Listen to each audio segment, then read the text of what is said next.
This is Adam Gorney, Rivals.com signing day show, wrapping up here another busy signing day. And Mike, you know, when you swing the bat, there's a lot of home runs, some misses along the way. You still have a top 10 class, very proud of it, I'm sure. And it starts with quarterback. And I want to talk about Luke Kromenhoek a little bit because credit to you guys for early evals on him because he was not highly recruited, but you saw something in him.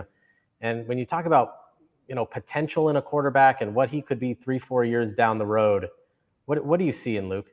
I mean, I say just an incredible competitor, just a wonderful young man. I mean, for all that he does on the field, I mean, who he is off the field, I mean, just his heart, his work ethic, the passion and desire to be great. And it was really something that stood out to us early. I mean, his sophomore year, he started at receiver and defensive back, got a chance to be on a state championship team. And, obviously as he, waited his turn, made the most of every opportunity, but we actually had him committed before he ever started his first game on varsity at quarterback. But I saw the talent. We got to work with him in camps, but I believed in what he would be, and he had all the characteristics to be successful. And his first year, he leads his team to a state championship, and is just developed into one of the best quarterbacks in the United States of America. And there's nobody else I'd rather be doing it with in this class than Luke. And he's just a special young man. Running back commit Cameron Davis, built like just a rock. And was courted by a lot of other programs, stayed true to Florida State. How important can he be in the offense as that guy that you could just hand the ball off to and trust? No, I mean, he's a game changer, and he really can do it all. Another young man that you can watch the player, but you don't really get a true appreciation of him until you get to know who he is. Just the leader that he is, the work ethic, the desire. I mean, he can really do it all. He did it all for his high school program. Whether it's playing quarterback, doing whatever he needed to do to help put them in a position to be successful. And he's been committed for a couple of years now, and he believed at the beginning and the vision of what was ahead. And, we got a chance to live it out and see him, continue to grow to one of the best running backs in the country, and just so proud of him and excited about what he's going to bring into our program. Charles Lester, early on, we ranked him as an athlete because he played both ways and was super athletic and can kind of do a whole lot of everything. Did you see the same thing? And is it true you put your best athletes on defense and let them dominate over there?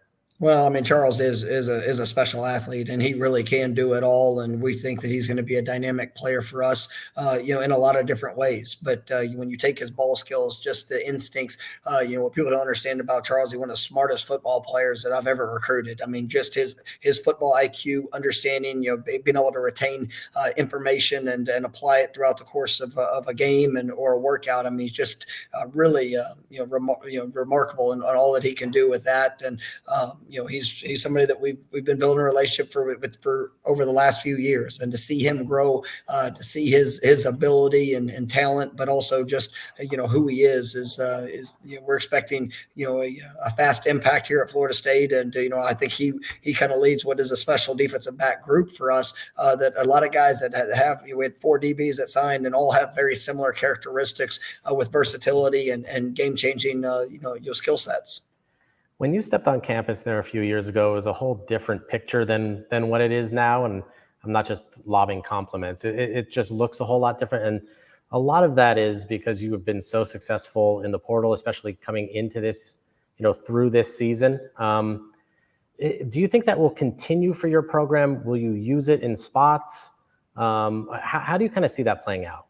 Well, as we've come in, it's we've built this team, in a variety of different ways, and guys had different paths as whether it was high school, whether it was transfers that have come in. We've just tried to find the right fits for us, and as our roster has grown, we've been able to build depth, build competition, build leadership. It's been something that like I said, we've hit on a lot of different avenues to get there. This year we had 25 all conference players here, and it's the most ever in Florida State history. And roughly half those guys were high school guys and that have come in and have developed and done great things, and half those guys were through the portal. So I think we've had a good balance. Each year we'll identify the needs that we have, and if we can make our team better with guys that are the right fit for us, and we'll continue to use that as necessary. Have you talked to the recruits, or have they asked about the playoff situation, your feelings on it? Clearly it's struck everyone that you go from this euphoric championship to then anger and disappointment 12 hours later? And also, do you sort of reject the argument that you're not deserving because you're going to be playing a backup quarterback, or can you at least appreciate that somewhat?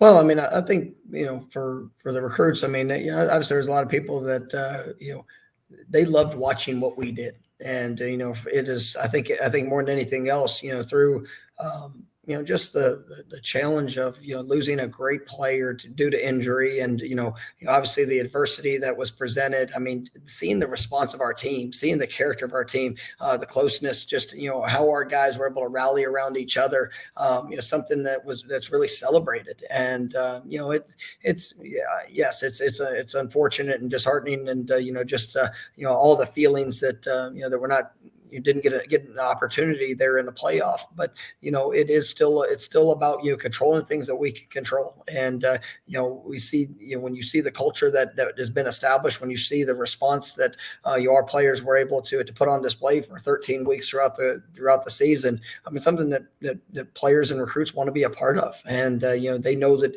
they can bring their talents into this program. They can bring their personalities, their character, and continue to push us to even higher heights. And that's something that I'm looking forward to, and just proud of our team and the way they've handled things. People have written this, and fans have expressed it, and I'd like you to address it. The future of the ACC in conference realignment, is there anything to that, and how do you feel that maybe even the committee looks at it in terms of quote unquote power conference when they're looking at a top four? No, I mean, I think when you look at our history with ACC, I mean, we got a tremendous history. We won 3 national championships. You're here at Florida State. This is 16 ACC championships. I mean, we've competed at an elite level.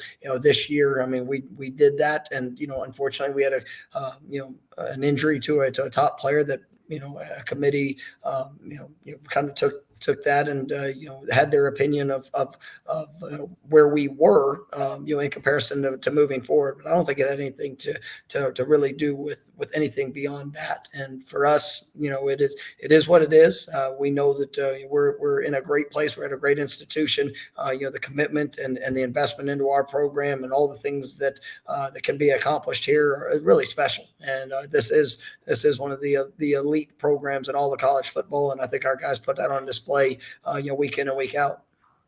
That is Florida State coach Mike Norvell. Mike, thanks again for joining us this year. Thank you so much, and go Noles.